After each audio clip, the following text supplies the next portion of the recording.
Hello, friends. This is Sam Chaney reporting for Weaponized News. Today, June 16th, 2025. Thank you for joining us on this Monday edition of Weaponized News.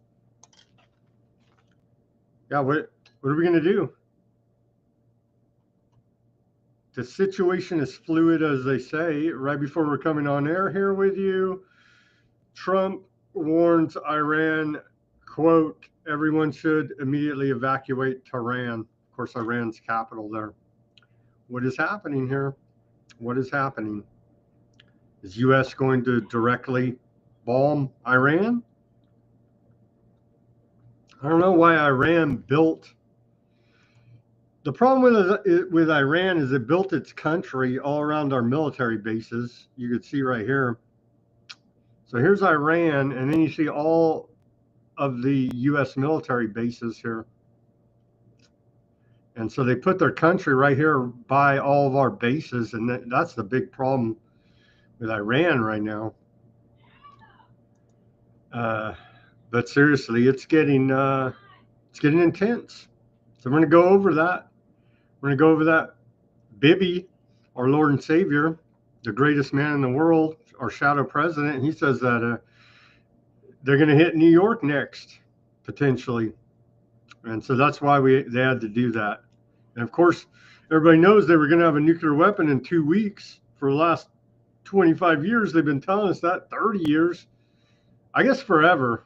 Ever since the Ottoman Empire fell, Iran's been developing a nuclear weapon, according to these liars, war criminals. And let's not forget, Bibi's government was like right on the edge of falling. He was going to lose control there. And so he launched a giant war. So he's literally willing to kill whoever to stay in power. That's what we're up against, religious, fanatical psychopaths. And I guess here in America, if you're anti-war, then you're anti, Then you hate the aardvarks, apparently, because you're saying, like the thumbnail says, hey, dove of peace, stop. Both sides are bad. We're not picking sides here. Both sides are bad, killing people. It's bad. One side seems to be a little bit more aggressive, as we've been reporting here. Both sides have all these religious fanatical maniacs in it. And then there's the rest of us stuck in the middle, waiting for the bomb to drop. Aardvarks hit Iranian TV while they were broadcasting live. And we have video of that, the damage of the building. So all that is going on to cover for you today. Oh, well, here in America, Trump launched Trump Mobile phone service. And so you can have a direct line to the government that way. You know what I mean? And so if you liked all the NSA spying before, you should go ahead and get a Trump mobile phone. We'll cover that. As this time around, Trump is doing anything and everything to profiteer off of his presidency. Is it ethical? No, but who cares? America first. Don't be an anti-aardvark. The G7 was today. Apparently, we have a trade deal now with the UK. It was signed today between Fabian Socialist Stallmer and lying criminal con man Trump. We got that to report. A little bit of happenings at the G7. Hey, we know how to stop the illegal immigration. They don't go after any of the kingpins. They go after the low-hanging fruit, these illegal criminals. Well, stop all the flow. Go arrest all of the former administration under Biden. Go arrest all these people at the UN that are behind it. That won't happen. And so it's all BS as far as I can see. All BS. I went I went to the No Kings protest here in Fresno, California, and give you a little report about that. This weekend on Saturday, it was peaceful, actually. What else do we got here? We got some geopolitical news. What is China's reaction to all of this? They're having a big climate change conference that's going on. We're distracted away from that. But is it a distraction? They really are bombing the hell out of each other. If we could believe the images, maybe it's all AI computer generated. Who knows at this point? I believe they're really bombing the hell out of each other, though. Some of these hypersonic missiles launched by Iran have defeated the Iron Dome system there in Aardvark land. So we'll have China's reaction to this. We're already involved. Our aircraft carriers are there, as I showed earlier. Our bases. I mean, are we not involved? Freaking take a look. We're pretty damn involved. Pretty damn involved, I would say. Reports out of Aardvark Times that U.S. is deploying large number of aerial refueling tankers across the Atlantic as we're positioning some of our Navy ships to be hit either by a real attack, a fake attack. It doesn't even matter. Trump said if any American interests are hit in these attacks, then that has been crossing the red line and we're going to engage. And so we attack ourselves. Aardvarks attack us. UK attacks us. Iran attacks us. It doesn't even matter at this point. It's getting ugly fast, man. And you can go to X. Go look at all your treasonous politicians there, APAC. They all love it. They all love it. And of course, none of them and their family are going to go die in any of these wars. But they love it from all the bribe money, campaign contributions that they got. So we are a nation here that is not represented in our government by, quote, representatives that represent American interests first. So it's naked in the corruption at this point. All of that to cover here on this Monday edition of Weaponized News. We have Ruckus on the line, so I don't want to leave him hanging too long. Let me blast through this day in history. On this day, there were some interesting events that did occur. On this day, going back to on this day of June 16th, going back to 1779, we saw the Great Siege of Gibraltar. Spain declares war on Great Britain in support of France and the United States, starting the Great Siege of Gibraltar, which lasted 3 years and 7 months and 2 weeks. More about the climate change, because they're having this big conference. God forbid we emit any CO2. Has anybody asked them about all the bombings? What's that doing to the environment over there in West Asia? Who cares? Good for the environment when aardvarks do it. Going back to 1882, of course, this was man-made climate change, global warming, global freezing, whatever, extreme weather events. It doesn't matter. It's your and my fault for breathing, essentially. But going back to 1882 on this day, we saw reports of a 17-inch in diameter hailstones weighing 1.75 pounds fall in Dubuque, Iowa. Dubuque, Iowa, I think is how you pronounce it. More climate news. Of course, we're bad for this high temperature. In 1896 on this day, a high temperature of 127 degrees Fahrenheit was recorded in Mojave Desert, California. In 1903, Ford Motor Company incorporates under the leadership of Henry Ford, instrumental in the Industrial Revolution in America. In 1918, we have a civil rights case here. In 1918, Eugene versus Debs gives anti-war speech, gets 10 years in prison. So that's a long history of America. You protest the war, you go to prison. And so they'll probably just drone you now if you want to. We've already seen the campus protesters from last spring. They're all dubbed Hamas domestic terrorists now. So we see the same trend continuing.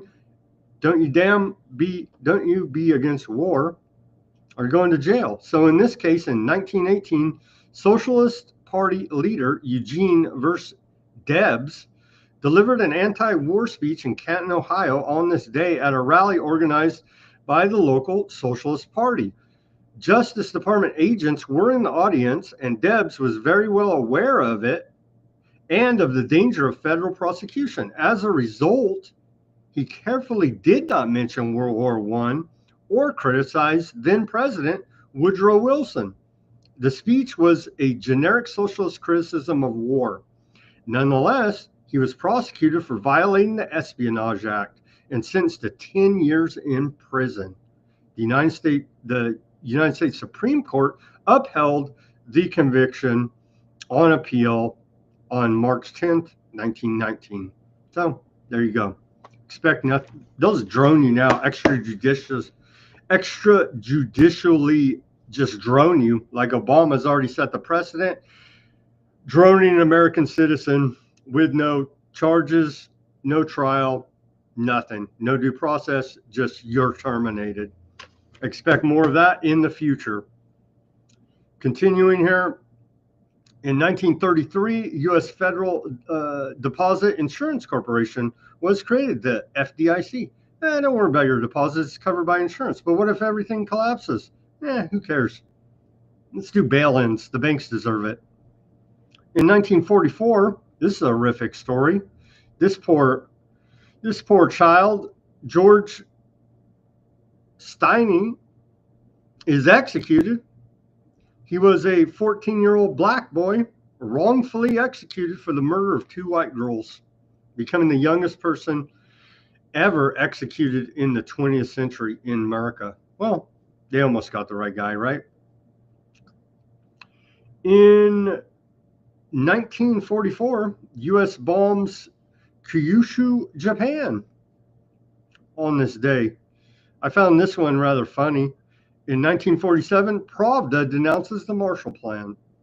In 1960, the Alfred Hitchcock film Psycho premiered in New York City. In 1977, Oracle Corporation is incorporated right here in California, led by, of course, Larry Ellison. And, of course, it's an intelligence operation. Don't we just love it? In 1978, Grease opens. I loved Grease when I was a little kid, that movie. But must have watched it like 100 times. In 1980, The Blues Brothers premieres in Chicago. We're on a mission from God. Isn't that what all these religious fanatics say? In 2015, Trump's campaign was launched. And we haven't had a moment of peace since, have we? Remember he came down the escalator as mimicked on The Simpsons? Almost like there's a script. And then we look to 2019. The greatest man in the world history, Bibi Netanyahu. Well, his wife, turns out, admits to graft. In 2019, Sarah Netanyahu, wife of Aardvark Prime Minister Benjamin Netanyahu, admits to misuse of state funds in court. Well, it's perfectly fine. Don't be an anti-Aardvark.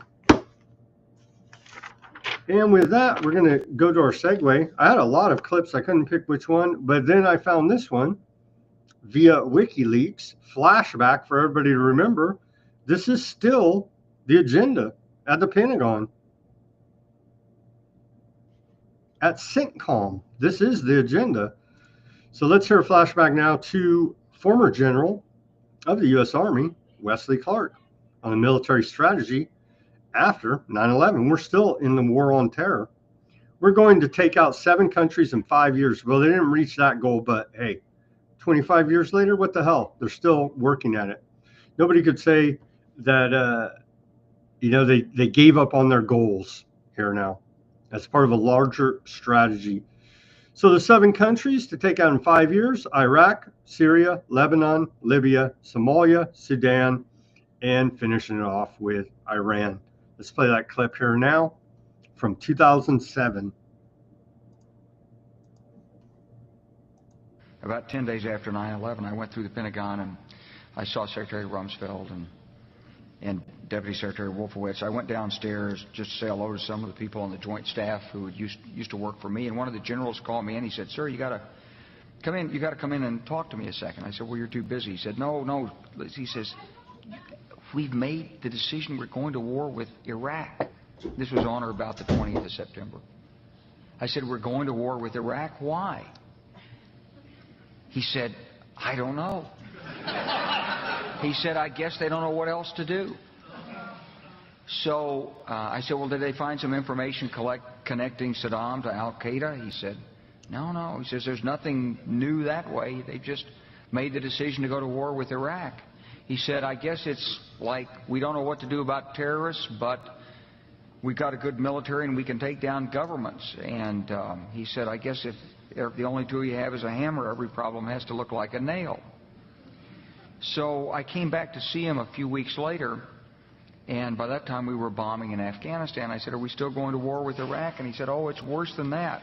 He said, he reached over on his desk, he picked up a piece of paper, and he said, I just got this down from upstairs," meaning the Secretary of Defense's office today, and he said, "This is a memo that describes how we're going to take out 7 countries in 5 years, starting with Iraq and then Syria, Lebanon, Libya, Somalia, Sudan, and finishing off Iran." Ruckus, how you doing this Monday?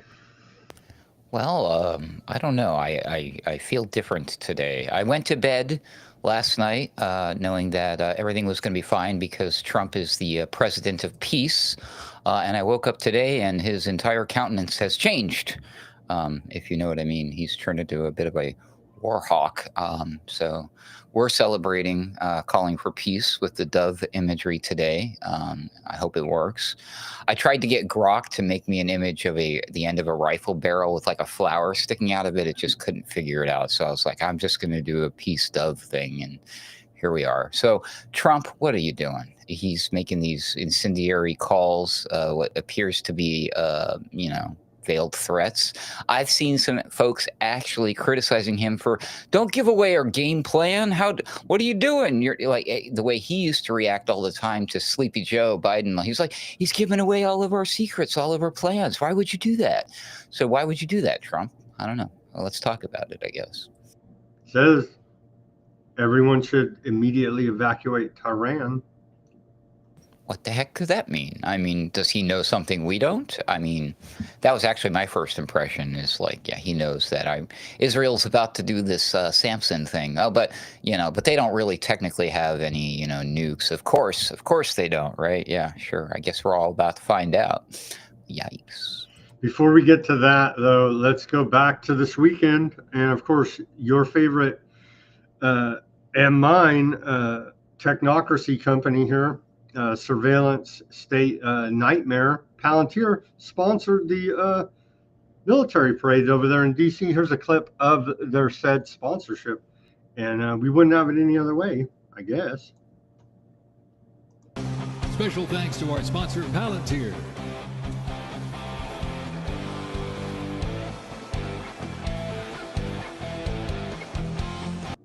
So literally no shame. It feels surreal, but it is all real. I checked because I was like, that somebody made that up, and I checked multiple sources, and it is 100% real. And I went to their 250 Army website and looked at the sponsors. It's 100% real. Remember how during the medical emergency thing, everything was brought to you by Pfizer, or brought to you by Pfizer, brought to you Now by all the bombings all are brought to you Palantir. by Palantir. That was not the only event over the weekend that Palantir sponsored, believe it or not. At least this is my theory, anyways. I think they also had a hand in sponsoring the No Kings protest, because a lot of the solutions to that problem will also be provided by them and their pals. That's a lot of P words going on here, Sam.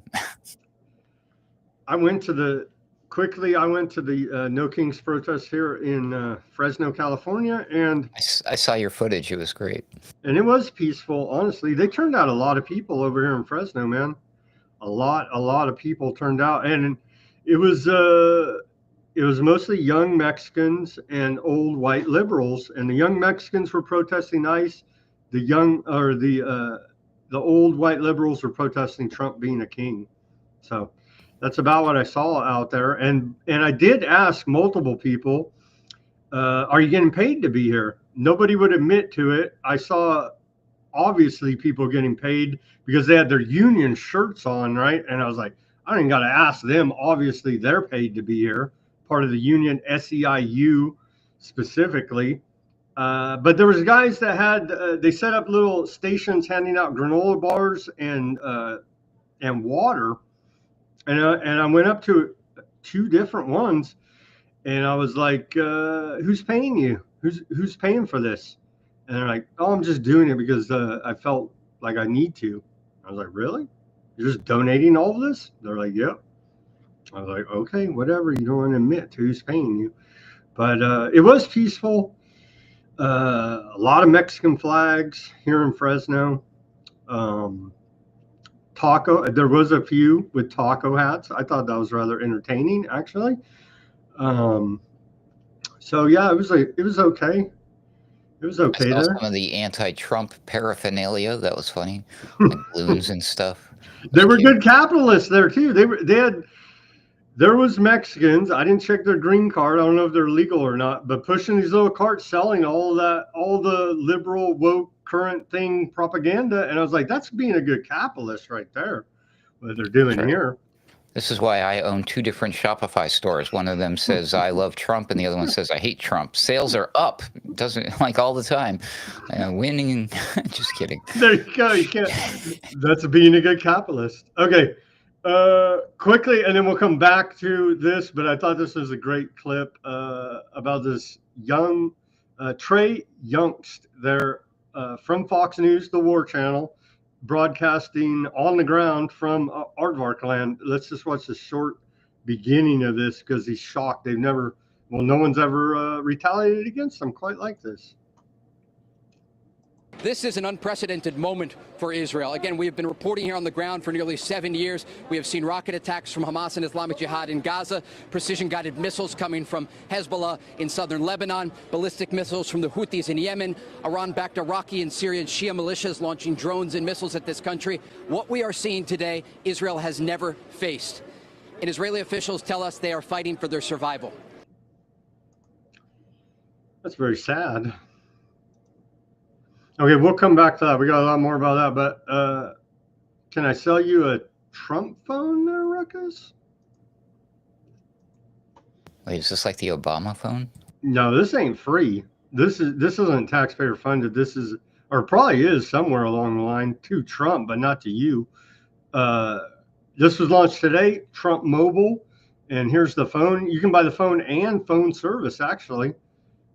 All American performance everyday price, $47.45 a month, unlimited talk, text, data, no contract, cancel anytime, international calling to 100 destinations, not Iran, obviously, free SIM kit and shipping, bring your own phone, no credit check needed. It comes Palantir baked in. You don't have to pay extra for the service. It's great. And here's the actual device, and very similar to iPhone there.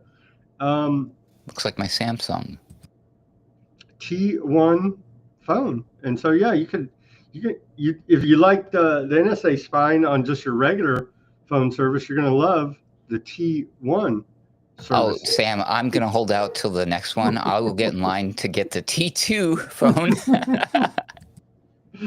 Oh man. You But can't make this up. here it is.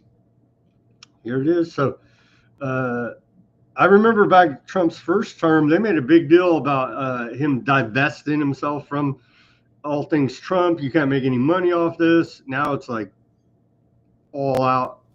Speaking of Shopify, I think that's what that was. That was either Shopify or something Shopify-ish. That was a Shopify style kind of thing. That's crazy. You got to be really a really special kind of MAGA fan to want that phone.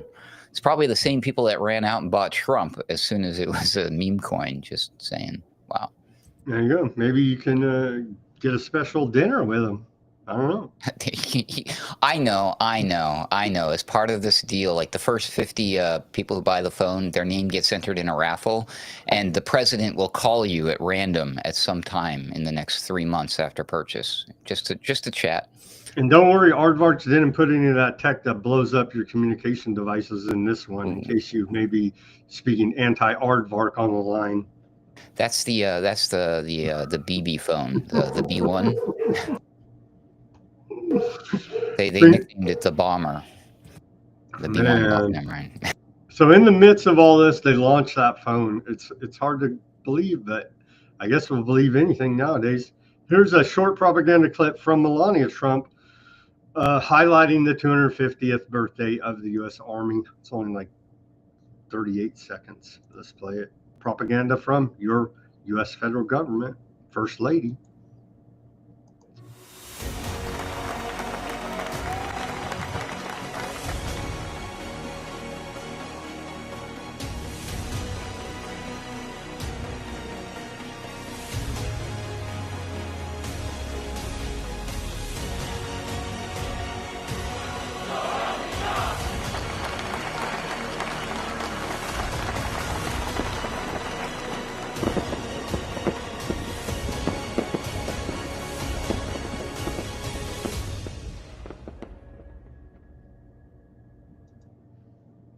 That's quite the shocking imagery of them. Their backs are turned to America, to the audience. Did you notice that? Mm-hmm. Very odd. They were very careful with that entire thing to do back shots, and there was no front profile. That was very, very odd, and that stands out to me, especially the ending. What are they trying to tell us, everybody? Like these fireworks almost look like a giant. Well, they are a bomb, but imagine That looks like a mushroom cloud. right, right. Oh man, it's getting deep here. Okay, the G7 was in Canada today. Let's hear a quick clip from Trump and old Fabian Socialist Stallmer there announcing trade deal. We have our trade agreement with the European Union, and it's a fair deal for both. Going to produce a lot of jobs, a lot of income, and we have many other ones coming. But you see the level of enthusiasm is very good. But the relationship that we have is fantastic. So I just want to congratulate you. Well, Donald, thank you very much. This now implements on car tariffs and aerospace, our really important agreement. And so this is a very good day for both of our countries, a real sign of strength. So thank you again, Donald. A really important day. It's wonderful. Thank you, Donald. What a bunch of wankers. Is that what they're called out there in the UK, right? Bloody wankers.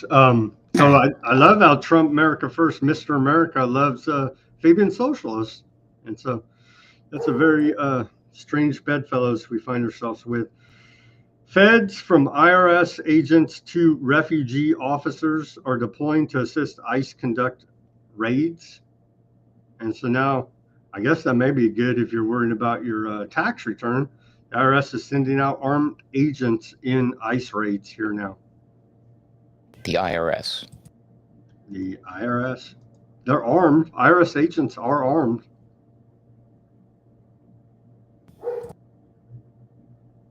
Trump administration ramps up its efforts to detain and deport undocumented immigrants across the country. It is increasingly relying on federal employees to take on new roles to supplement those enforcement efforts. Yeah. Wow. So, but the problem is, go arrest everybody right here at UN migration, and they refuse to. As we reported all of last year, Amy Pope, the head of this, has played a major role along with the Biden administration of orchestrating all of this illegal immigration, but they won't go arrest these people.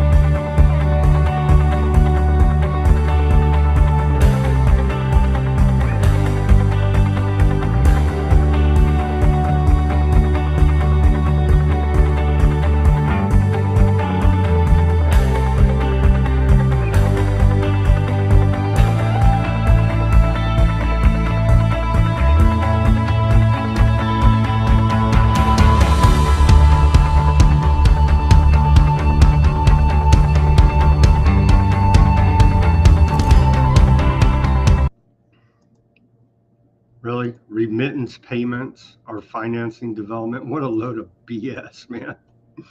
This is great news. This is good for America to have how many billions of dollars leave the country? What?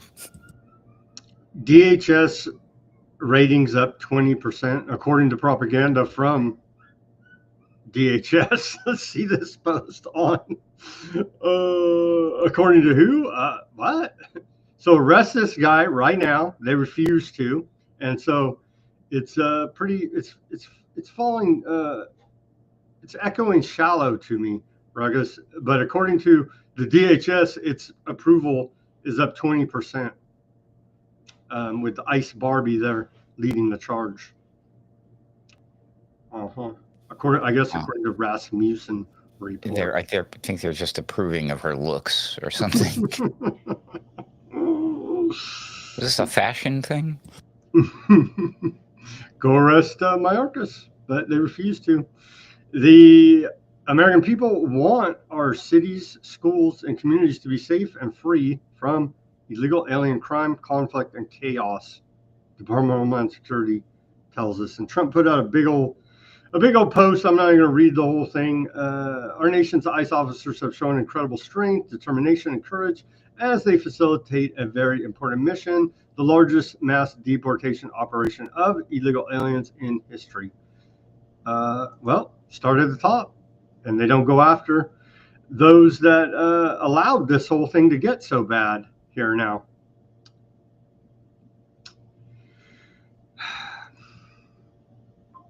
Can we start at the undue, unwarranted, the lobby groups from other countries affecting our, influencing our country in the halls of Congress? Anyone? No. AIPAC, anybody? Okay, let's hear from Trump. What did he say? This is all nice. He says, I want them to focus on cities. Oh, and by the way, over the weekend, Trump also said he's going to not enforce it on farms, hotels, and some other industry as well. Travel. At least until the robots are fully operational in those industries. And then they'll just line them up and terminate them. So let's hear from Trump now. More lies here. I want them to focus on the cities, because the cities are where you really have what's called sanctuary cities, and that's where the people are. I look at New York, I look at Chicago. I mean, you got a really bad governor in Chicago and a bad mayor, but the governor's probably the worst in the country, Pritzker. But I look at how that city has been overrun by criminals, and New York and LA, look at LA, those people weren't from LA, they weren't from California, most of those people, many of those people, and that's a focus. Biden allowed 21 million people to come into our country. Of that, vast numbers of those people were murderers, killers, people from gangs, people from jails. They emptied their jails out into the U.S. Most of those people are in the cities, all blue cities, all Democrat-run cities, and they think they're going to use them to vote. That's the plan? Okay. Well, go arrest all the Biden administration allowed it to happen. They refused to. Is that what we're really supposed to believe? Is that they like Biden, like, come on in, all you murderers and rapists and thieves, so you can vote for me? I don't believe any of this political bullshit. This was a setup to get us to exactly where we are now. Why is the focus on cities? Well, because it's much easier and feasible and doable in reality to enforce a full top-down technocratic control grid on a city than it is on urban areas where you find most farming and other things. Now, I think they threw in the housekeeping and hotel thing just to as a red herring, because again, I think this is all about technocracy, 100%. Problem, reaction, solution.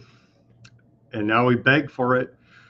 Stephen Miller, you run a sanctuary state that illegally harbors foreign terrorists and willfully perpetrates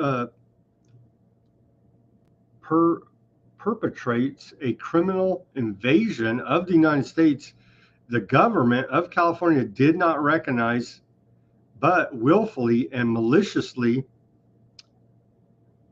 abrogates the supremacy of the federal and constitutional law. And he's replying here to Gavin Newsom, where he says his plan is clear: incite violence and chaos in blue states, have an excuse to militarize our city. See, Gavin Newsom's almost there with us here, but he doesn't talk about technocracy. Demonize his opponents, keep breaking the law, and concentrate power. It's illegal, and we will not let it stand. Go arrest Newsom then. You know what I mean? They won't. Newsom's almost there. He says militarize our cities, but he neglects to mention Palantir here. More fakeness, right? Maybe he's got something lined up with Anduril instead. There you go. Well, thankfully, the Religious Liberty Commission aims to root out anti-Christian bias. But I think the real problem here is anti-Christian Zionist bias. But they leave that part out as well. And so I guess they're going to go around shaking people down if you don't support aardvarks, is what I get out of all this. All the time hiding behind I'm a good Christian and saying don't be an anti-Christian, don't be an anti-aardvark. But so thankfully, go ahead. It's weird because there's only one incredibly popular quote unquote religion out here in America that as part of its tenet is very anti-Christian. Interesting. And it does start with the letter, well, I won't say what letter it starts with. It's not the one you think it does, but anyways, yeah. It's the damn Muslims. Oh, no, never mind. Yeah, so they're doing that to root out anti-Christian bias. That won't be abused Does at all. Does that mean that they're not going to be allowed to have like the Talmud in the in Congress sitting on a desk somewhere? That'd be great. No, that's Christian. No, it's not. Dude. Y'all better do some research.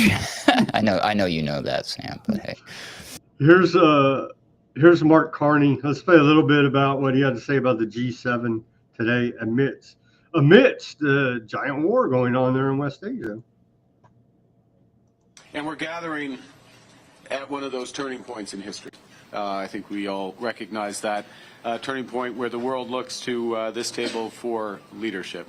50 years ago in France, a group of leading industrial nations got together in the face of global economic and financial crisis. The end of the international monetary system is known. Stagflation threatening, challenges in the Middle East, geopolitical challenges in the Middle East. And it was the frank, informal discussions around that table in Rambouillet that led to a long period of decisions and prosperity at that time. Alors, nous avons la chance. We are fortunate enough to have here President Macron as the oldest member representing that state. 7 gathered to integrate those countries that had been behind the Iron Curtain of communism and to accelerate the flow of capital and trade to the developing world. 23 years ago, the G7 met here in Kananaskis. We were just talking about it. And that was when the world was still reeling from the aftershocks of 9/11, another turning point in history. And amongst the many decisions taken were control of the spread of weapons of mass destruction, a subject that we'll be coming back to. So as I said, we're meeting at one of those hinge moments, those turning points in history. The world's more divided and dangerous. Hostile states and terrorists have expanded their capabilities and their reach, threatening global security in our local communities. Global commerce, energy systems, even intelligence are all being rewired. As G7 member states, we have the opportunity to shape tomorrow's world. A world that is more safe, more prosperous, more fair, and more free. However, the G7 must adapt in order to fulfill its mission. A strategy. We have to change with the times and to build a better world. And some of you, such as you, Mr. President, have anticipated these massive changes and are taking bold measures to address them. All of us around this table are reinforcing our militaries and security services for the new world. But we all know that there can be no security without economic prosperity, and no prosperity without resilience. And in a world where shocks flow across the borders, that resilience comes from cooperation around that starts around this table, cooperation that can lead to a new era of prosperity. Energy security and critical minerals, artificial intelligence, quantum, combating human smuggling and transnational repression. So we will have open, frank discussions over the course of the next 2 days. We might not agree on absolutely every issue, but where we will cooperate, we will make an enormous difference for our citizens and for the world, and bring the next era of prosperity, I hope, to the benefit of those we serve. Wow. He just said we're having a new energy and intelligence systems and a new world, and they're total failures because look at the state of the world over there, the G7. They failed us. They're not legitimate. They're failures. They should all resign in shame. It's about damn time that they finally do something about that freaking gosh darn transnational repression. Whatever the heck that is.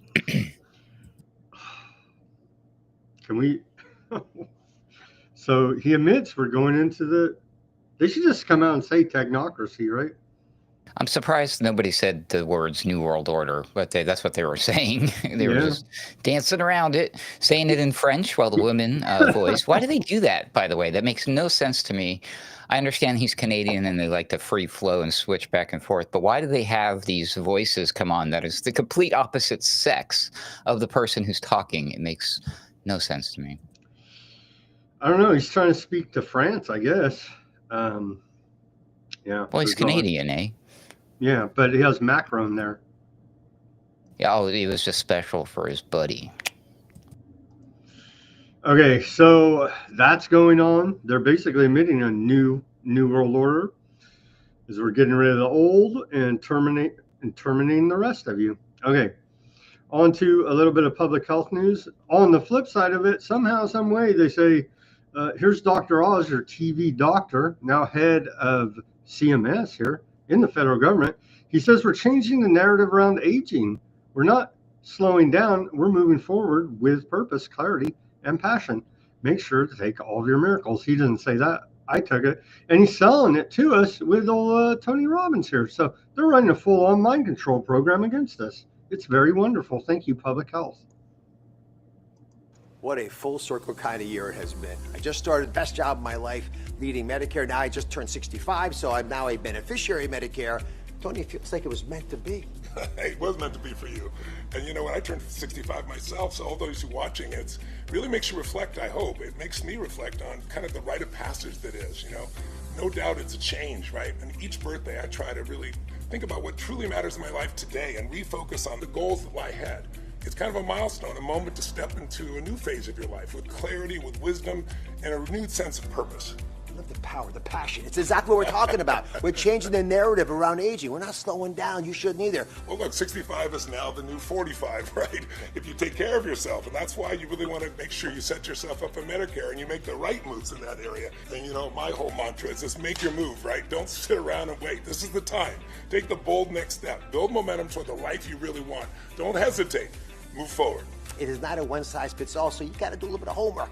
If you got questions, I got a whole team of Medicare experts ready to help. So head to the official source at Medicare.gov or call 1-800-MEDICARE.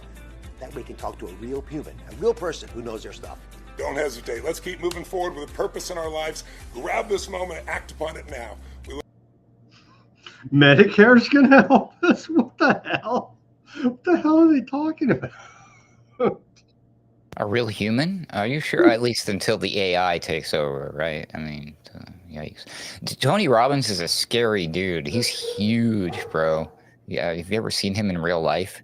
I haven't seen him in real life, but I have seen. Yeah, he has like a giant head. Yeah. He's like a big man, a very big man. He looks like he could swallow you. He's gonna eat you. He's scary. Yeah, I don't know what's up with these celebrity types running around. Like, good on them because they have access to that life extending technology, don't you know? And us poor plebs, we don't get that. No. I mean, maybe you do. Maybe you get access to that with your T1 Trump phone. Maybe I might have to. I'm on the fence about that, man. That's slightly. It's actually the service is cheaper than my stupid pre-made T-Mobile thing that I use, my Samsung. Maybe I'll get a Trump phone. How about that? We'll see. I'm not drinking the baby's blood. Oh, is that part of the deal? Well, that's part of the life extension technology, I do believe, and I don't want any part of that. They left that part out of the pitch. I don't think you get that with Medicare, though. So maybe that's why. The United Nations. We got to cut a little bit out of the United Nations. Did you know was a global blood drive? Be a lifesaver, give blood, and save lives. But then I'll mention that the world blood supply is tainted now by miracles out there in everybody's blood. They neglect to mention this fact. And so be a lifesaver, give blood, and save lives. The UN, great message there. They really should have given that guy some other color pants for that image. He looks like he's not wearing pants, right? Anyway. Saturday was World Blood Donor Day. And so you could donate your... Will they even take your blood? I mean, remember, they wouldn't even take your blood if you hadn't taken the miracle? They're cool now if you haven't? I don't know. I don't know what it is, but God forbid if you need blood at this point in time, because I believe the whole system is badly polluted. And so, I mean, like, that was one that I'm like, how are they going to stop somebody from giving blood? Like, I mean, they could just do it voluntarily in front of you. Like, just take it. You're gonna, anyway. And they took all the rails off of the alternative lifestyle Skittles folks, let's just say, from giving blood, who are known to have a lot of health problems due to their lifestyle. And so that has also been added to the blood supply on top of miracle blood. And so they've totally destroyed the integrity of the blood supply. But what the hell, take it. It's for your health. They were victims twice by the same dude, Mr. Fauci. Damn. Okay, moving on here to China is having, they're still meeting up, and there's a big summit today. China Central Asian Summit is happening today. I got this via Simon, and so we wanted to mention that. Now, while all this is going on, China is still working deals in the background, trying to spread their program there of Belt and Road Initiative, BRICS, and the like around the world. And today, they kicked off the Central Asian Summit between China and Central Asia. Let's watch this short clip about it. Chinese President Xi Jinping has just arrived at the Astana airport for the upcoming China Central Asia Summit. He's warmly welcomed in person by Kazakh President Kassym-Jomart Tokayev, and his plane was escorted by Kazakh Air Force fighter jets. This heartfelt welcome reflects the close ties between the two nations and also the personal bond between the two leaders.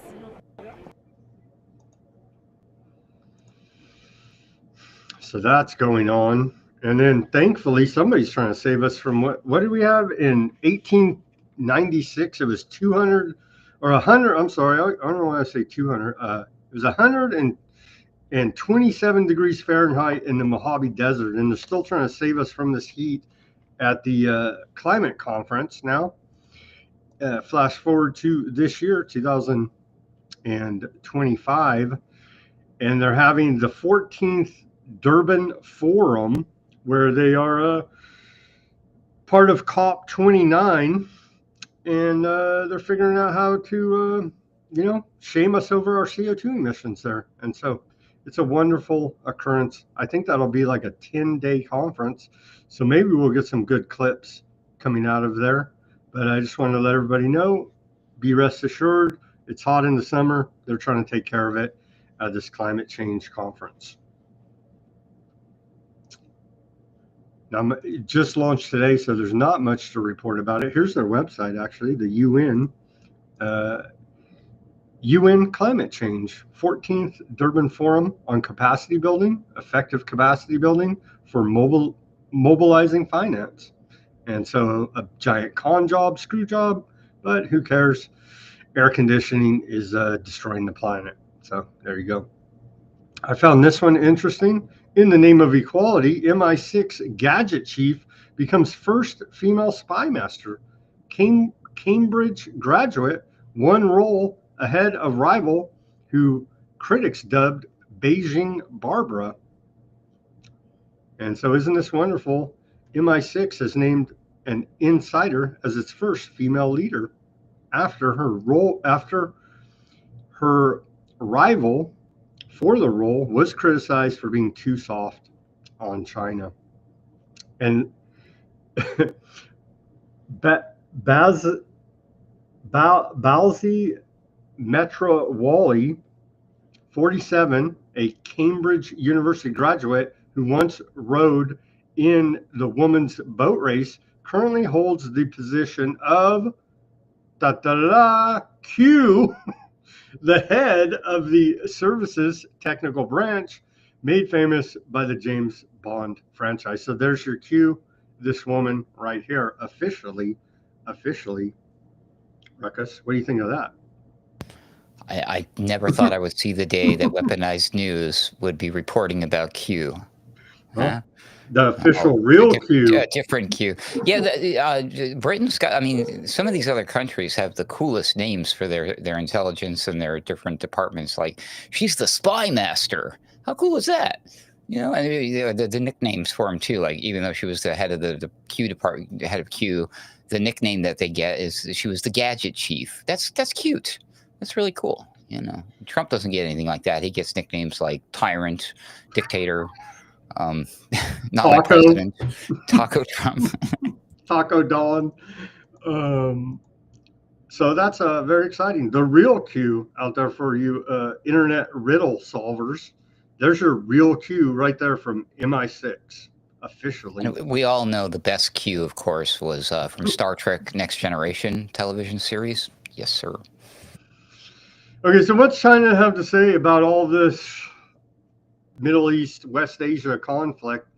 Here's the official statement from China, from their X account, the embassy. They say, China spokesperson, foreign minister department said, China is deeply concerned about Aardvark Land's attack on Iran. I thought Iran attacked them. What the hell? What's China spreading internet conspiracies? Anyway, continuing. And the subsequent spike of military conflicts, we call for immediate measures to ease the tension, prevent greater turmoil in the region, and create conditions for resolving the issues through dialogue and negotiation. If the conflict between Aardvark Land and Iran continues to escalate or spill over, the other countries in the Middle East will inevitably bear the brunt. China will continue to maintain communication with relevant parties and promote talks for peace so as to prevent more turmoil in the region. And of course, this is the thumbnail of today's show. The peace dove there on the barrel of those weapons. So China is playing the peacemaker here now, Ruckus. Shocking. I thought they were one of the bad. Oh wait, they're next season's bad guys, so we got to wait for that. Okay, because they're gonna. What do they know? They want to invade Taiwan, and we can't have that because then our computers and smartphone, my Trump phone is going to cost you an arm and a leg, and you don't want that, now do you? No. Trump phone's made in America. Oh no, sorry, it's not. It's not even close. Okay. Aardvark Times tells this. I said this at the beginning, but here it is. So we are involved here. Make no mistake about it. U.S. appears to be deploying large number of aerial refueling tankers across the Atlantic. We're getting heavily involved. And again, if it wasn't for them building their country around all of our military bases, there wouldn't even be a problem here now, would there be, Ruckus? They did it to themselves. I mean, we must all admit. Iran, whatever you did, what were you thinking? Well, come on now. What did you expect was going to happen? Just kidding. Well, look, turns out all those countries, almost all of them, on that list that we played at the very beginning by Wesley Clark. Oh, look, almost half of them have U.S. military bases in them now. Isn't that wonderful? Was that before or after? They're essentially surrounded here to the west. Look at this. Look at all these bases right here. Yeah. And isn't Qatar up there? Is that Qatar? Right here, yeah. Dude, when I learned like how much of like our military was stationed in this time, I mean, that place is freaking tiny. Really zoom in, find like the Google Earth map. Look at Kuwait. It's crazy. Yeah, it's nuts. Look at Kuwait. You could just call it a U.S. military base. The whole country, yeah, it's nuts. And so we're strategically placed all around here. You can see, and there's little. But we're just keeping America safe, everybody. I mean, you got to be that far away in order to respond quickly for any threats here at home. It's kind of like when you're standing outside waiting a week for the cops to show up after you dialed 911 after getting stabbed, right? Yeah. What the hell? United States military has maintained. The United States has maintained a military presence in the Middle East for decades, currently stationing between 40 and 50,000 troops across at least 19 sites. And these are the public ones. Imagine the secret ones that we don't even know about. They got a bunch of secret ones too that we don't even know about. That's just the publicly available information right there. And those are the kind of secrets you don't want to know because if they tell you, you know. And that's not counting submarines, the Navy, all the rest of it. That's not counting out in the sea here. And plus, that doesn't count the military base that's on the dark side of the moon. Huh? Is this a good time? Well, yeah, let's pull that up so we could show everybody because I found this quite striking. And a shout out to Peter Duke, who brought this to my attention. He was on Thursday's show. That was a very good show. Everybody should go take a look at that. We took a deep dive into mind control and also geopolitics on that show with Peter Duke from the Duke Report. But he pointed out, let's take a look at CENTCOM and why would this be? And he's even selling shirts about it. He got censored once, I think, for the shirt. Last I saw, it's back up. But if we take a look at CENTCOM logo, defending America here, turns out we're right there. And so that is we're right there. You know what I mean? Not America. This isn't, Alabama. This is West Asia that our little war eagle is sitting on top of course, right there. It's quite striking. Indeed. Well, you didn't know, but we actually secretly own that part of the world. It's just it's part of the Q thing. It's just where the public can't handle the truth, so they can't know that years ago we conquered China, we conquered all of the Middle East. That's why all those bases are there. It's just a big secret, everybody. Everything's good. Why can't we know that? I want to know. Okay, what's Turkey's response? Things are heating up here. Turkey to boost medium and long-range missile production, according to its president Erdogan. He says decision was made in response to latest developments. Let's play the short clip. I think we have subtitles for it. Here's Erdogan, Turkey's president. Things are escalating quite a bit. Aynı şekilde orta ve uzun menzilli füze stoklarımızı son gelişmeler ışığında caydırıcılık düzeyine getirecek üretim planlamalarını yapıyoruz. İnşallah çok uzun olmayan bir süreçte hiç ama hiç kimsenin bize efelenmeyi dahi göze alamayacağı bir savunma kapasitesine erişmiş olacağız. Bunun şartı ise siyasi istikrarı korumaktan, ekonomimizi güçlü tutmaktan, sosyal barışı tahkim etmekten, diplomatik ilişkilerimizi geliştirmekten geçiyor. But he lies all the time. He says, "Oh yeah, we're going to do an economic blockade. We're boycotting aardvarks." He lies, man. He lies a lot.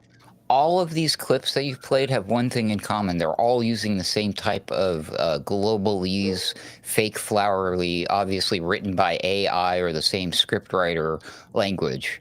Develop economic strength and prosperity and peace and development and building. And it's the same talking points coming from all of these different groups of people, all in lockstep. Brought to you by Palantir. Almost like there's already one world government here. Well, now, I wasn't going to say that. I wasn't going to go that far, but hey.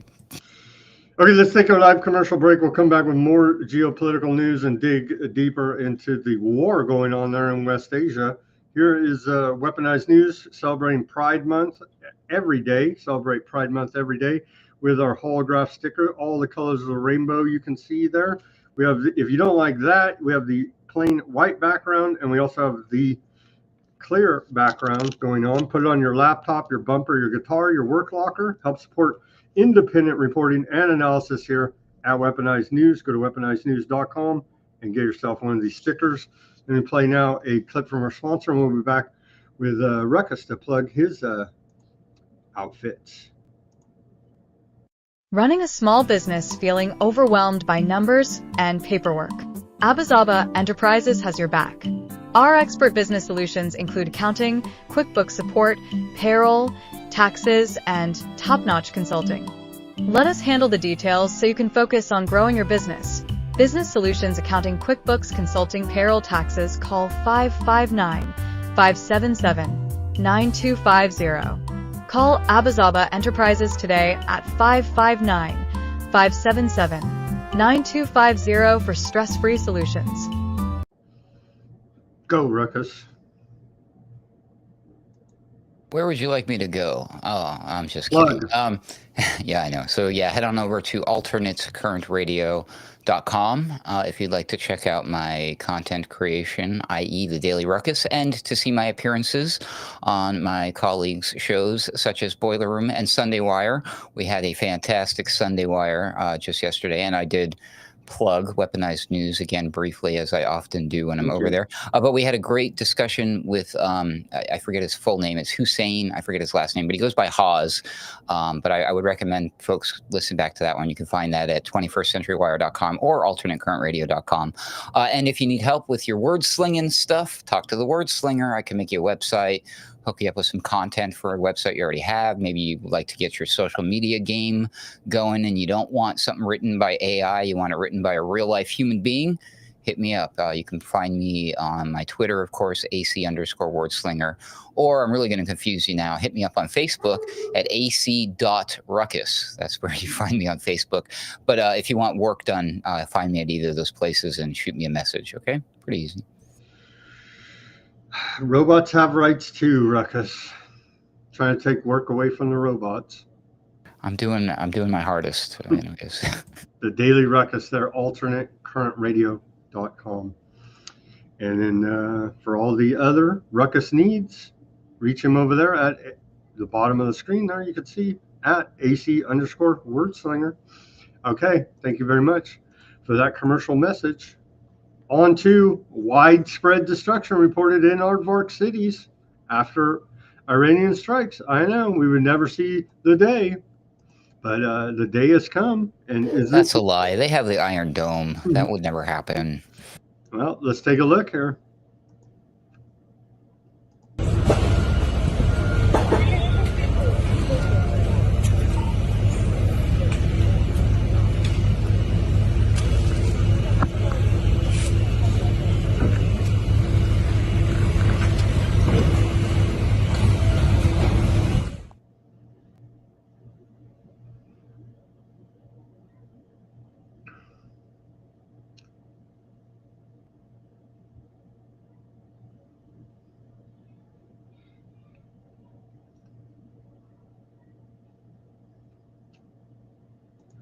Turns out Iron Dome doesn't stop hypersonic missiles. Oops. But the Golden Dome will. So we're okay. Probably not. It probably won't. What about the Palantir people? They'll these stop things it. are going like Mach, what is it, 8 or 10 or something, like just insane. Allegedly. Allegedly. U.S. draws red line for Iran, according to Axios. America tells allies it won't join aardvarks in war unless Americans are hit, i.e. military bases everywhere there. So, go ahead. I'm just thinking, like what a perfect setup. This is terrible. And that's not counting ships, planes, submarines, all other that may be scattered all about this region as well, not actually on the bases, right? So there's quite a few American targets there to pick from for Iran. We should probably send a bunch more real quick, just to make it increase the odds. Oh, hey, that, yeah, weird. They are sending a bunch more right now. So you're telling me that Trump says everybody in Tehran get out and everybody, all my soldiers, move in.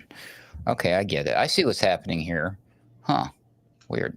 And this is part of the religious fanaticism. It's on both sides. Here's the old Khomeini. He says his regime's religious fanatics, just like the Zionists. They're all crazy people, man. And we're stuck in the middle here with them shooting missiles at each other. Victory for Allah and near victory. The Islamic Republic, by God's permission, will overcome the Zionist regime.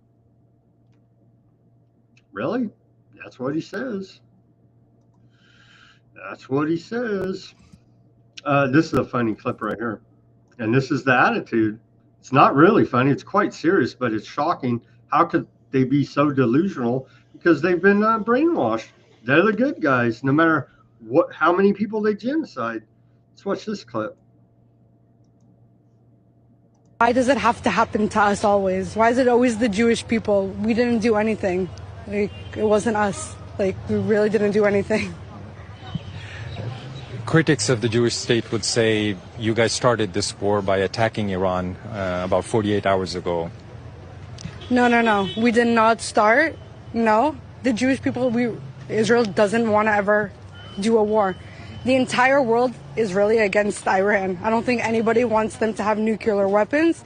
So Israel's doing the job, and then Israel gets all the damage after it.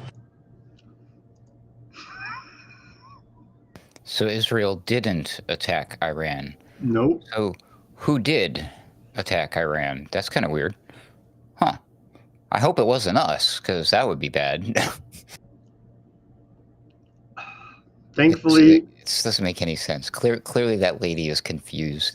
Yeah, they've got a massive amount of propaganda brainwashing going on in their citizenry. This is a known thing, though. It's all right. It's not her fault. She just doesn't know. Thankfully, we have Pride Month to uplift our spirits. Love is love from the UN here. This is the message. Coming from the United Nations, they say no one should be treated unfairly because of who they are or whom they love. June's Pride Month is an opportunity to stand up for equal rights and fair treatment of LGBTIQ plus people everywhere. Happy Pride Month from the United Nations. And assuming that one was not written by AI, that post, ironically enough, was written by a human being who exists today in order to write that post because their father wasn't queer. Neat. I saw those memes on Father's Day. Okay. Life's little ironies. Let's play this clip inside a bomb shelter in Aardvark land in honor of Pride Month. Of course, let's play these two clips. And so, of course, this is why they're our greatest ally. When you're a power gay in a bomb shelter with sexy Tel Aviv power gays, what do you think, guys? You could be anywhere in the world. I think I kind of want to be here. All these hunky Israeli boys, scared for our lives. Who knows what we might get up to here in this bomb shelter? They say Lindsey Graham's going to go to that. And tonight, in our bomb shelter, we're organizing a gay sex party. He found a bomb shelter with air conditioning. Very breathable, very comfortable. The Iron Dome will protect us, enjoying the power of raw, strong Israeli manpower. No weakness. And if you're afraid of strong men, you better watch out for weak men. Or even worse, evil lesbian jihadis. We've got your number, all of you. You terror supporters. You absolute monster. That guy has got to be a comedian. That cannot be real. That's real. He's got to be faking it. This has got to be one of the most clever satires on the planet. It's so good. Everybody thinks this guy's for legit. There's no way. There's no effing way. I hope not anyways. It's real, man. That's real. Okay, so everybody was distracted by all the bombs being shot, missiles being shot back and forth, and the bombings. But don't you worry, the genocide against the Palestinian is continuing. So Aardvark forces in the last 24 hours have killed 66 Palestinians, including 38 aid workers, according to UNRWA. And so we do appreciate them being able to keep the genocide in Gaza continuing, even amidst a war with Iran. Isn't that a wonderful use of military resources by them? Got to keep your priorities straight, dude. It's bad, man. It's real bad. But they're like, why are they attacking us? We just don't know. We're innocent. They're always going after us. They didn't do anything. Here's from the UN. What good is the UN worth? Literally nothing, because when we're seeing a genocide and a war, the parties involved just ignore whatever the UN has to say, proving once again it's a worthless body. They only go along with it when it's time to implement goals for sustainable development and the rest of the BS. But their actual job of stopping wars and having peace, everybody ignores that part of the UN. Let's hear from them now, the Atomic Energy Agency out of the UN. For the second time in 3 years, we are witnessing a dramatic conflict between two IAEA member states, in which nuclear installations are coming under fire and nuclear safety is being compromised. Member states of the IAEA have a crucial, active role to play in supporting the urgent move away from military escalation towards diplomacy. And so you have the UN failing, you have the G7 failing. All of these institutions have failed as far as I can tell. So they need to all disband and get a real job. because they're all complete and utter failure BSers, as you mentioned earlier, Ruckus, all reading off the same BS globalist script with all the it's for economic development. More That's from code the word. That's code word for wealth transfer, by the way. More from the UN here. The military escalation between aardvarks and Iran is deeply worrying. I call for full respect of international law from both sides. That's according to the UN High Commissioner for Human Rights, Volker Turk. Let's hear from him now. A lot of good it does. They should all resign in shame, as I said, as complete failures that they are. As we meet, conflicts are spiraling. The military escalation between Israel and Iran is deeply worrying, and I join all those appealing for de-escalation and urgent diplomatic negotiations to end these attacks and find a way forward. And I call for full respect of international law by both sides, in particular the protection of civilians in densely populated areas. Really? They don't care what this guy says. They made it obvious.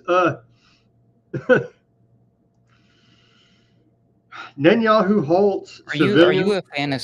You've seen The Simpsons, I'm sure, right? Mm-hmm.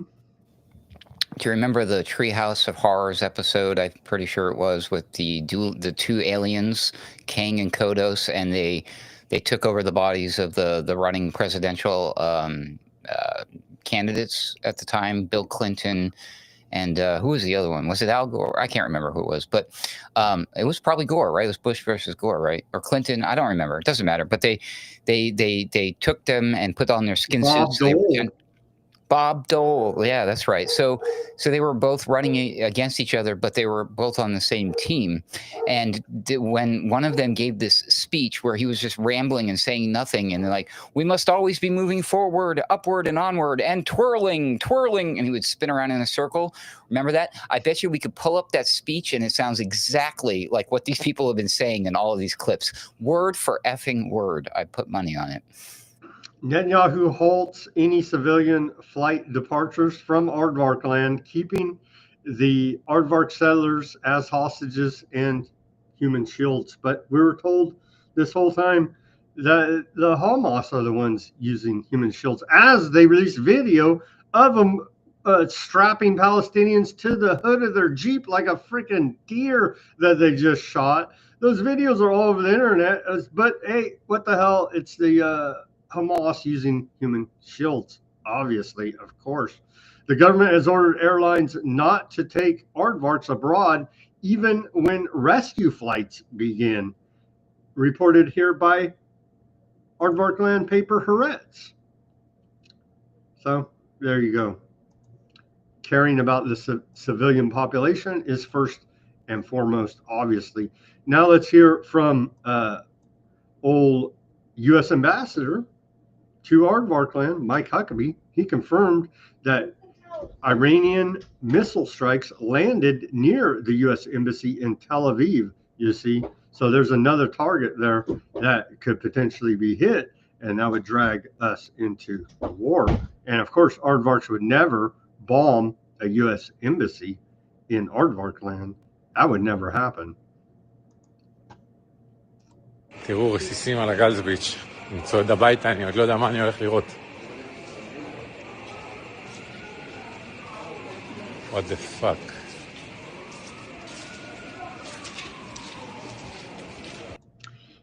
And so you could see a broken out window there. That may be enough. That may be enough to start a full-scale war with Iran and America. I'm just going to get out ahead of this one, folks. It's been a good run, but I think this is it. We're really we're not just playing with fire anymore. We took the plunge. We jumped straight into the damn furnace.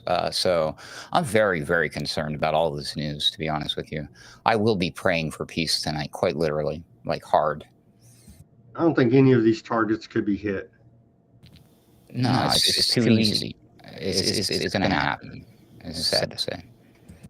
And like I keep saying, it doesn't matter if it's UK, if it's aardvarks, if it's Iran, if it's ourselves. It doesn't matter. If one of our military personnel, one of the DEI hires, decides to show off how they can light their farts, and they set off some fireworks, and it sets off the ammo depot, and boom, that's it. It's on like Donkey Kong, everybody. Game over. Just time to do it.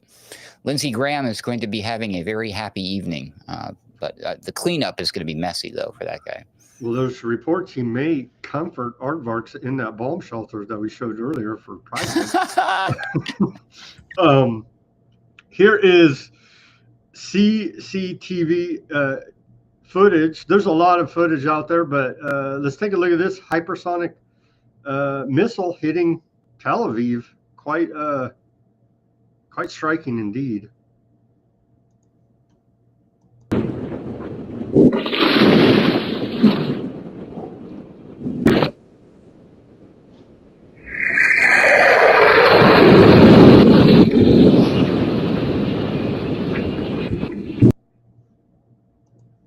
Just a little explosion. Just a little. So they're running, and people are saying they're a terrorist state, and it looks like this is what a terrorist state would do. New Iranian authorities have uncovered several aardvark Spike NLOS missile launchers inside the country, reportedly used by Mossad-linked operatives. And I saw arrests were made in Iran of alleged Mossad-linked operators earlier today. The launchers had been modified for remote internet-based operations and designed to suppress air defense systems. The Spike NLOS system, with its 50-kilometer range and live video guidance, is tailored for precision strikes on radar and mobile targets. And here are a few images of this hardware that are discovered in Iran. And so it seems like they launched a very similar style attack in Iran as Ukraine launched in Russia, with remote capabilities of drones and other explosive devices. I also saw reports over the weekend that there were multiple car bombs planted in Iran by aardvarks in strategic locations. If that's not terrorism, I don't know what is, but I guess all is fair in love and war. Was that a Gatling gun too in that picture? No, it's like, I don't know what it is actually. Maybe one of those devices you point at the windows and you can hear conversations. Who knows? Yeah, it's hard to really tell what it is. It could be a camera, could be a weaponized news gun for all we know. It's a laser. could be a laser, but they only shoot them from space. Okay, that's the rumor anyway. Here is the image of Iran State TV bombed live on air. Let's watch this clip. Of course, this is crazy. The presenter is 100% for Western women's rights. که شنیدید صدای متجاوز به خاک وطن، صدای متجاوز به صدای حق و حقیقت است. آنچه که ملاحظه کردید، صدایی که شنیدید، فضای غبارآلوده استادیوم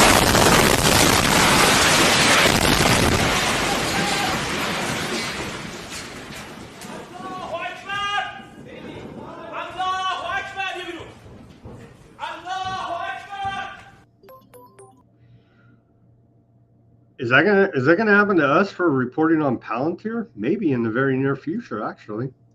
Holy hummus. That was crazy. Here is a reporter outside the building. Do we have before?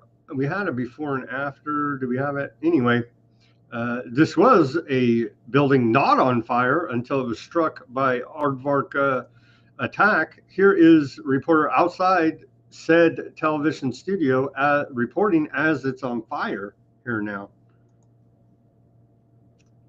یونس شادلو سردبیر گروه دفاعی خبرگزاری صدا و سیما در این چند سال در تمام عملیات‌های وعده صادق جلوه اقتدار ایران و شکست هیمنه رژیم صهیونیستی رو به تصویر کشیدید. اینجا سازمان صدا و سیماست، مرکز فرماندهی جنگ رسانه ایران و مرکز به قدرت کشیدن تصویر اقتدار ایرانی و ایرانی جماعت و شکست هیمنه رژیم کودک کش صهیونیستی. من نمیدونم چند تا از همکارام Some are calling it an attack on free speech, but I do believe that's like one of the first things you do is take out communications, right? And so that's exactly what they did there. But the Iranian state TV kept broadcasting. They came back on the air about 5 minutes later and continued on with the broadcast. Well, yeah, because as that guy said, I know there were no subtitles, but I'll interpret it for you. He was reporting about the fact that the war that's taking place behind him is a mostly peaceful war. Yeah, anyway. Here's Trump at the G7. He, again, urges aardvarks and Iran to re-enter negotiations before it's too late.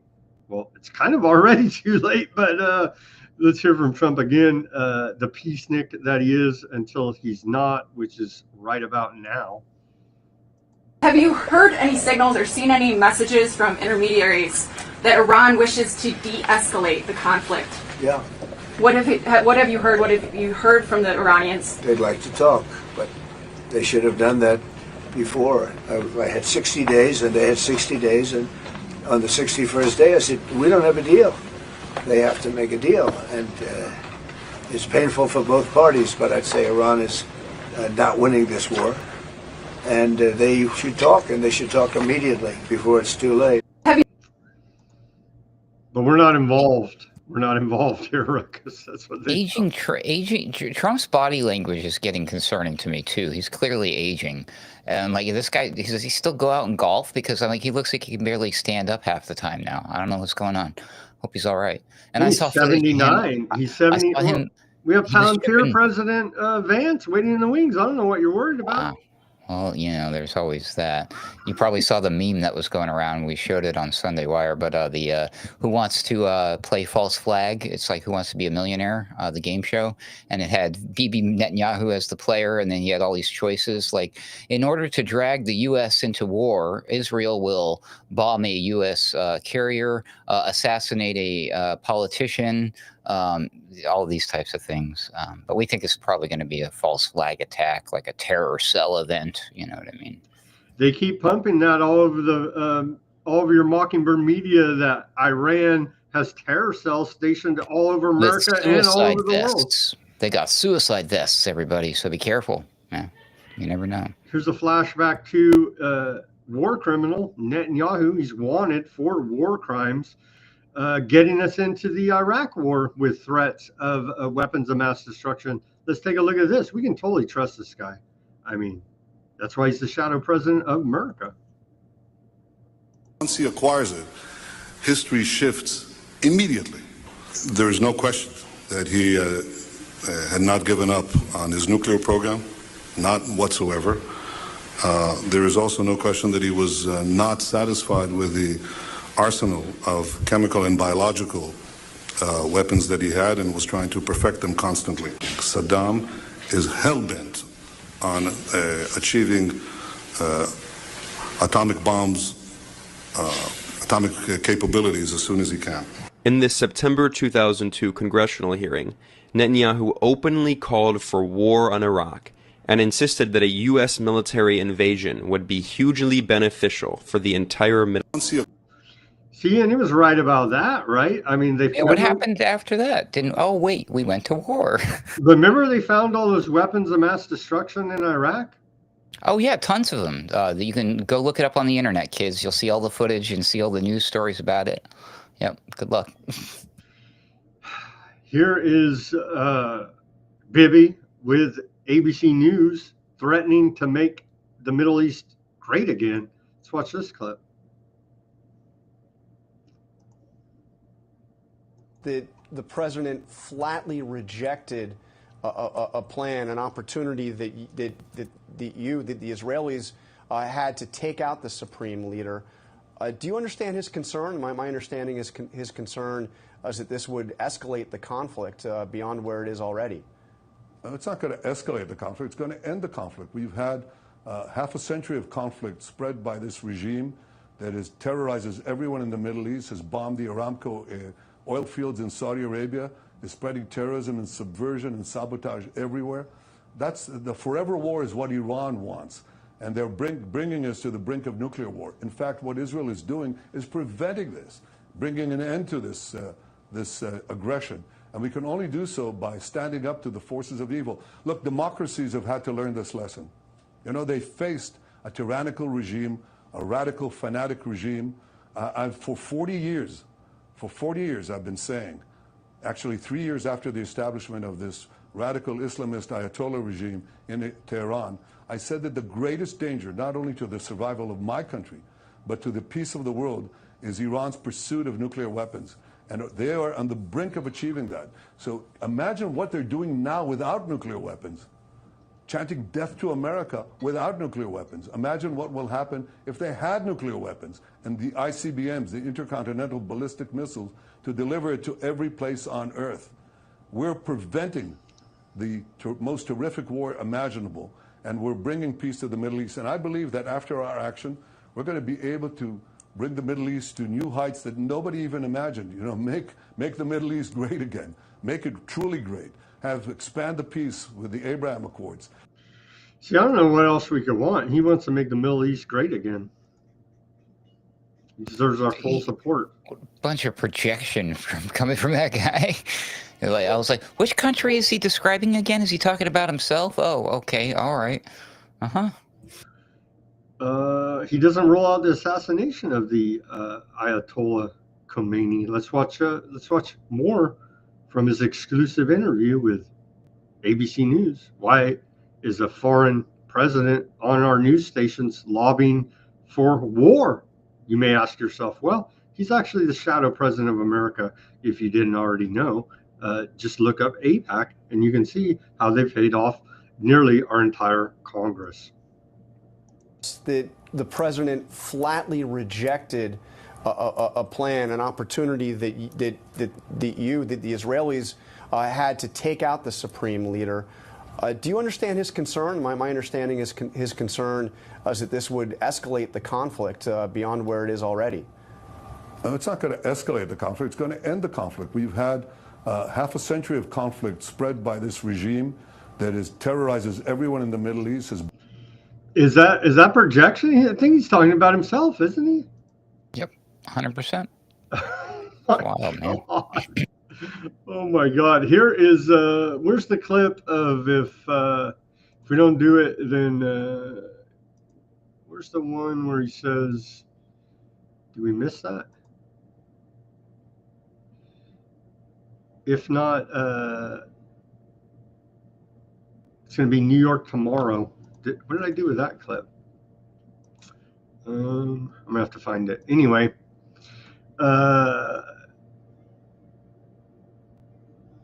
he says that he's controlling. Maybe it was in the thread of one of these. Let's see. I thought I had it lined up.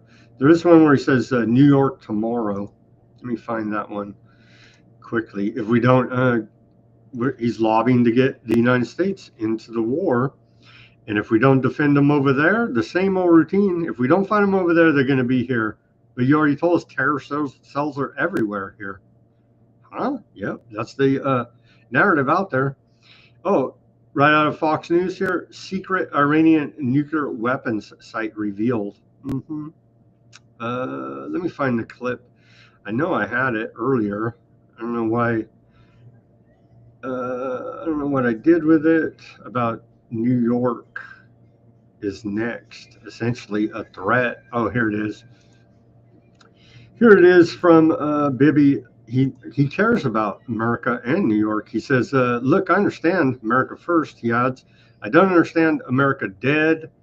Well, let's play. Oh, yeah.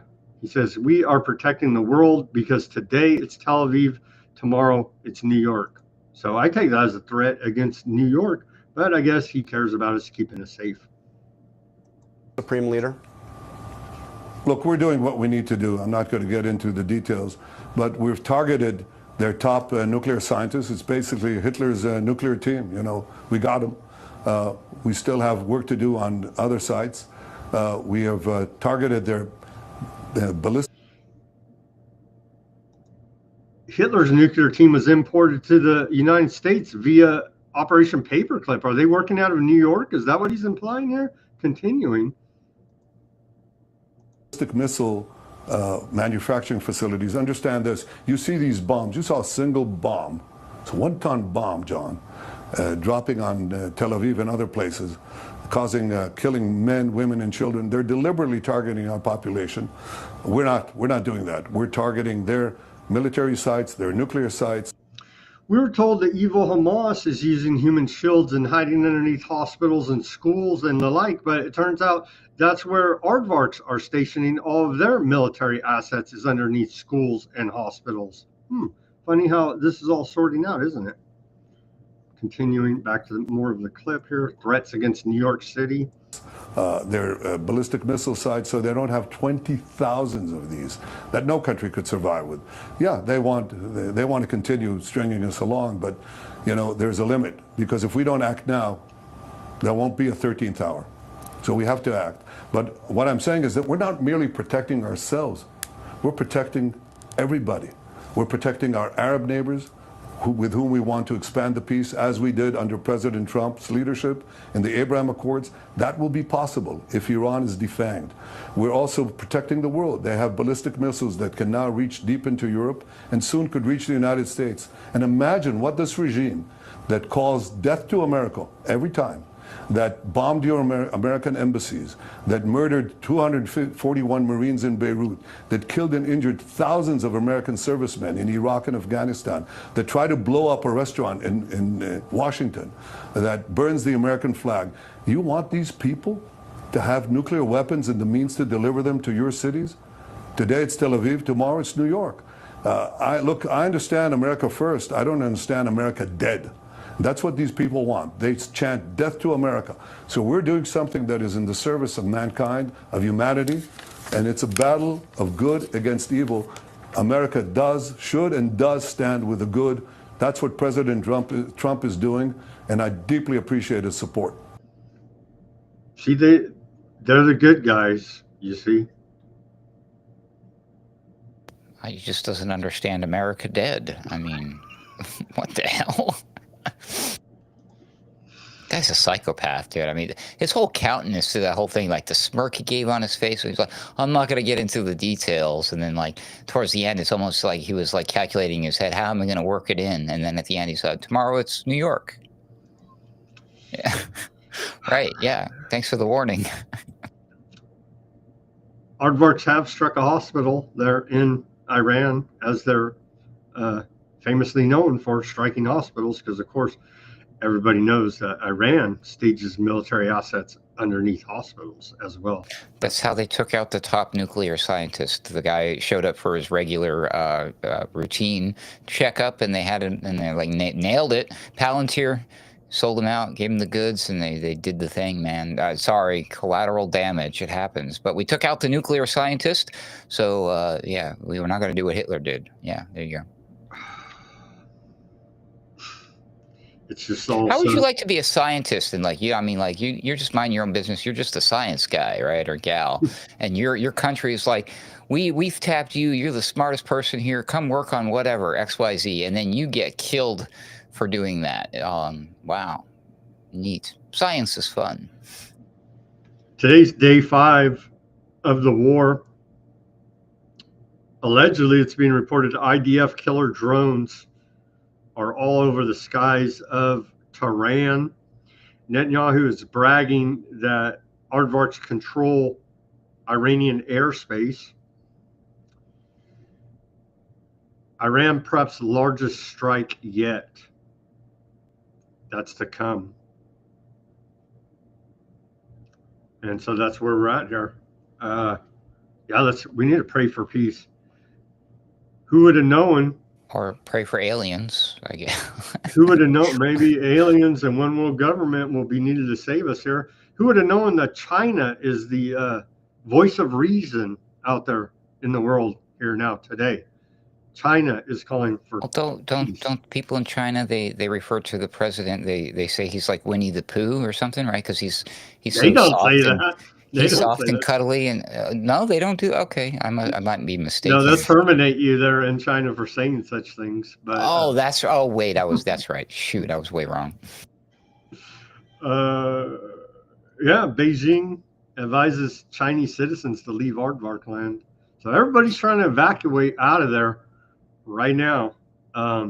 Tucker says that the conflict could end Trump's presidency. I don't know how that would be, but positioning old Vance to take over. So we have He that. said it backwards. The end of Trump's presidency, through whatever method, could lead to conflict. You know. So it's ongoing, fluid situation, as they say. It's a war there. Have they even called it a war? I don't know. They're shooting at each other, big bombs. It's kind of called a war, but they still dance around calling it a war. I noticed the media started getting ahead of because they realized right away, they're like, oh shoot, Israel just randomly attacked Iran. So they waited like a day or two, and then now all the reports say when Israel preemptively struck Iran. So now they just added the preemptive word, and it's all good. It's like, yeah, okay, so it's not that they just they struck first. They struck first, but we say it this way: they preemptively struck. That's a military strategy. Yeah, it's a fancy word for the same garbage. You attacked first. What are they supposed to do? Sit there and take it? Would you sit? Anyways, just saying. You're supposed to get punched in the nose and say, "Give me more," because we love you. We're the bad guys. You're good, so punch me in the nose. And well, that's what they've been doing, picking on little outposts of, quote, terrorists in Lebanon, in Syria, in Iraq, in Gaza, so on and so forth. And they've been going around there picking off all these little terror cells. But turns out when you're actually fighting another nation state that actually has a military and support from China, Russia, so on and so on, it's a little bit different enemy than a lone jihadi out there with his goat in a dirt field. Yep.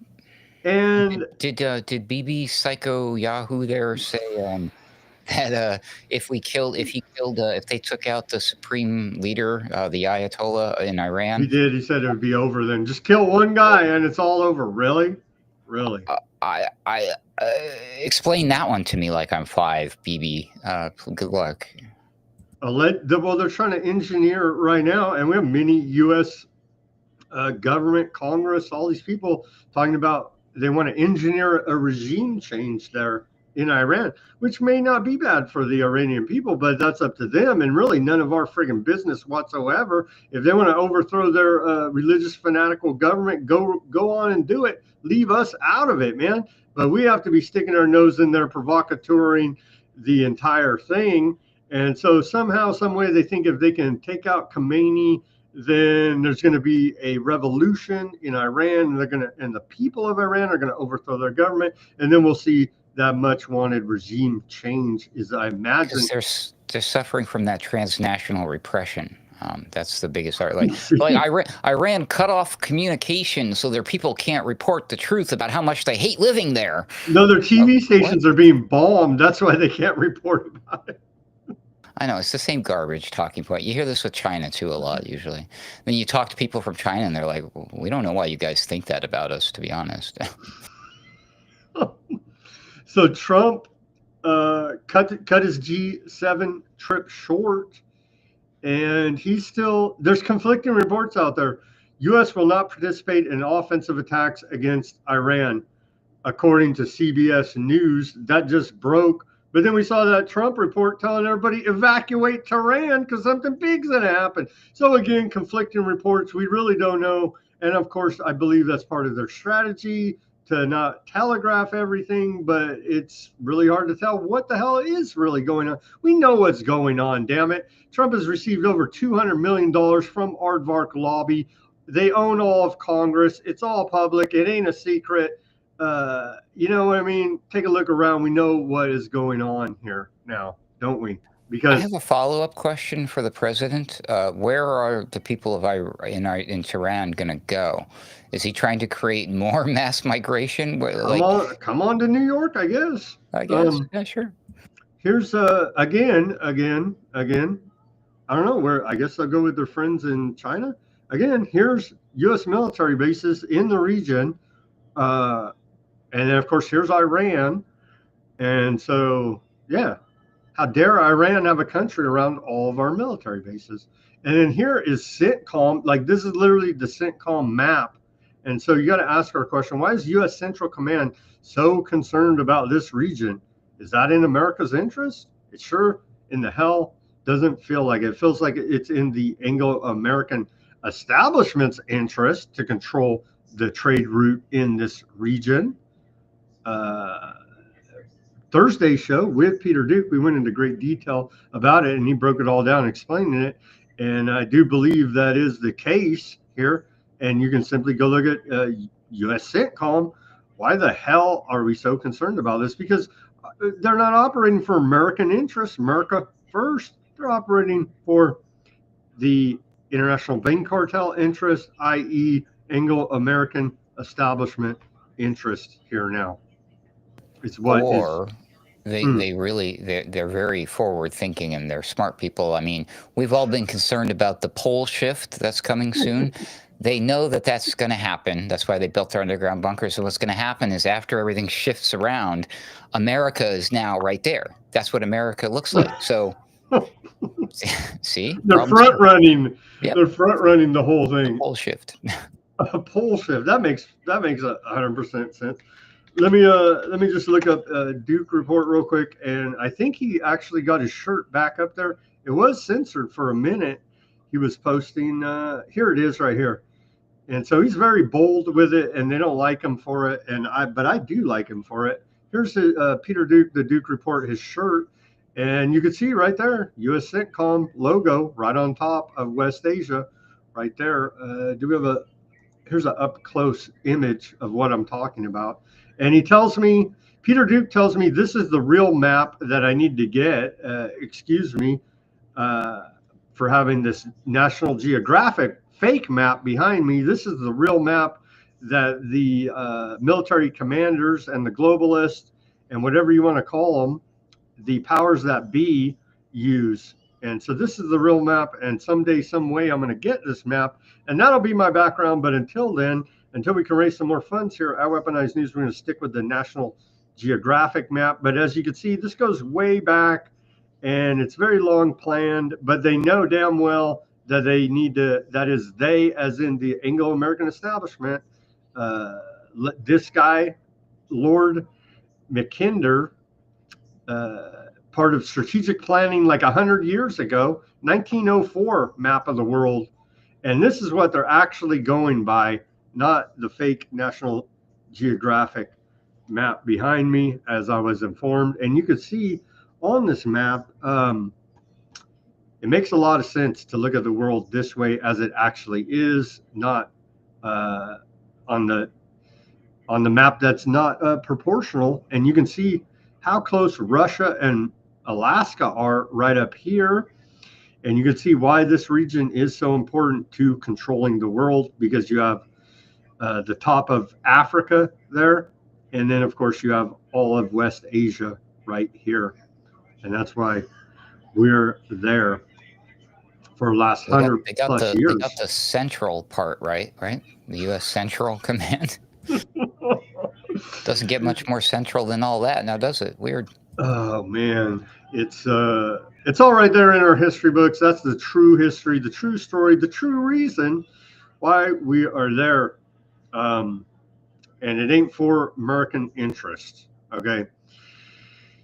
That's all the war coverage that we have. Last story of the day, I didn't even pull up any, but I know this was interesting. I guess they caught this guy. There was, by the way, for those who didn't know, I'm sure our Weaponized News hounds know. Our Weaponized News hounds, shout out to you out there in the audience.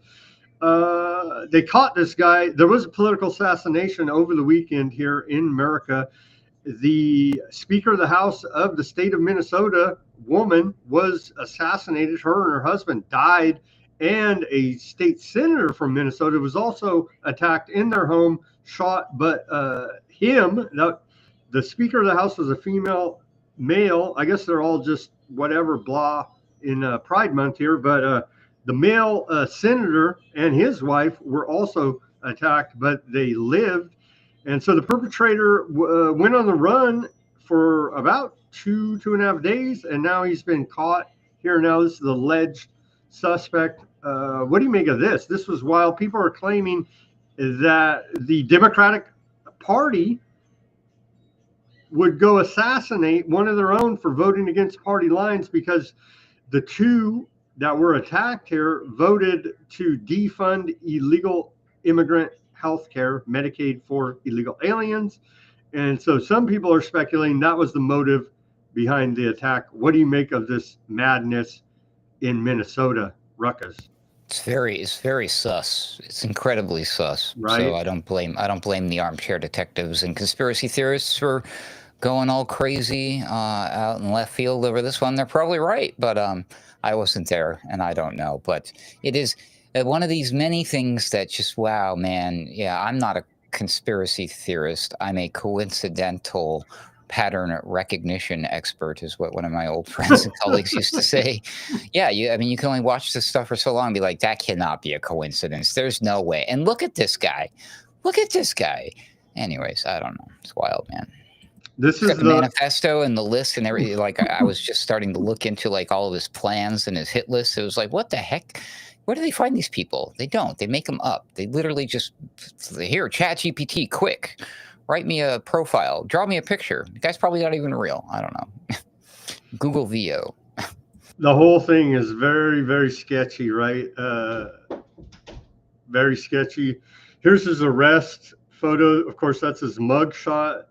Yeah, I have a hard time believing anything these liars say. I bet he'll become bunkmates with Mangione, Luigi. Maybe. So yeah, and it's alleged that he had, like you said, he had a hit list of how many? Like 70 other targets on a hit list, a manifesto they won't release to us. Why do they always have manifestos? That's a weird as well. I'm waiting for the photo where there's all the agents standing around the table, and you see he's got like the hunting rifle and a shotgun and a couple of handguns and a stack of ammo and some small stack of cash and some gold rings, and everybody's standing there with their ski masks on, posing. FBI, DEA, whatever, right? This guy also shot. He also assassinated the Democrats' rescue dog, a golden retriever. And so if him assassinating the politicians didn't piss you off, he killed this little dog right here, this golden retriever, as well in the attack. I guess not everyone who kills their dog is a nice person. Like what's her name? Ice Barbie, yeah. So it's just madness here in America as we wait to see if we're already quasi in the war. You could just say we're in the war with Iran. I guess we're not officially directly bombing them yet as of 6:53 Pacific time, but that could change at any time. We are aiding all over the place. We're funding and arming Aardvark land 100% and helping in their missions with logistics and the like, and with refueling them as well. And so we're neck deep up in it right now as we speak. I guess it technically doesn't matter what you or I or anyone in our country thinks about that, but it certainly matters. What does Iran think about? What do you think Iran thinks? They see these things happening like, America's doing this and they're doing that and they did that. What does that look like to us? Fill in the blank. You do your own assumptions there, people. Yeah. So they got the alleged assassin. They say he's a MAGA guy, but none of it makes sense because he knew the Speaker of the House there in Minnesota. He knew her. He worked with her. They worked together in the Tim Walz administration. And so they have all these links, and they're trying to frame it up like it's a right-winger MAGA guy.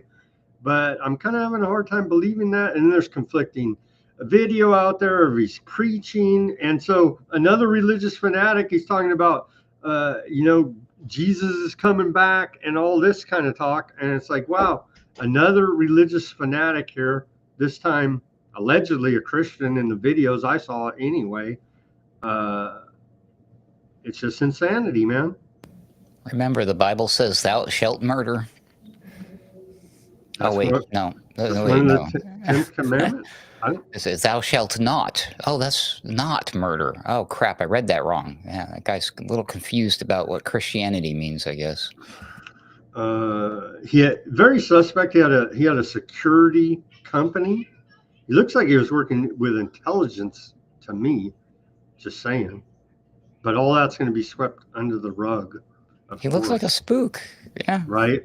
And the whole creepy thing of he wore the mask, right? He wore the Walter White looking Breaking Bad mask, dressed as a police officer or a quasi police officer with his SUV that looked like it could be a police vehicle with the sirens and everything, the lights on it, but it was a private security vehicle, but could be easily mistaken at 3 a.m. when he went and did the assassination, allegedly to be the police. And I guess that's how, I don't know why you answered the door. There's this weird looking guy at your door at 3 a.m. Why would you even answer the door? But they did, I guess, is the story. Unarmed. Why would you answer the door unarmed? There you go. And there's this creepy looking guy with a mask on. The whole thing is, like you say, very suspect. Well, hey, come on in. What's up? What's up, weirdo freak at 3 a.m? Yeah. I didn't order DoorDash. All right, that's all we got for today. Again, let's really pray for peace because things are escalating at a rapid pace here now at day 5 of Iran aardvark land war. And we're right at the tip of full-on U.S. involvement, full-on war. And where the hell is Congress in all this if we do bomb them? I'm sure they won't get congressional approval for anything. And so it's like another failure, as that's been the theme of the show. All of these institutions that are supposed to provide stability have been nothing but utter and complete failures, from the G7 to the United Nations to the U.S. Congress at this point, as we edge closer to full-on global conflict between the United States, Russia, China, and the like. Any final words for us, Ruckus, before we sign off this Monday broadcast? Yeah, please, everybody. Let's just keep a calm, cool head. Let's not do anything stupid. Huh? Let's not do this. Let's not do the mushroom cloud thing, please. I appreciate it. Thank you. I'll be praying for peace tonight. Thank you for having me, Sam. It's been a rough bit of news, but hopefully tomorrow it'll get better because Trump does always chicken out. So, there's always a chance. There's always a chance that Taco Trump is going to be the one that saves us all. But yeah. Thanks again for having me. Hopefully Trump will save us and chicken out. Be nice to all your public officials out there, and be nice to aardvarks. As always, everybody, do your own research, peace, love, and freedom. Speak out and take action. Have a great rest of your Monday evening, and we'll be back here on Tuesday edition of Weaponized News if they haven't blown us all up yet. Thank you very much.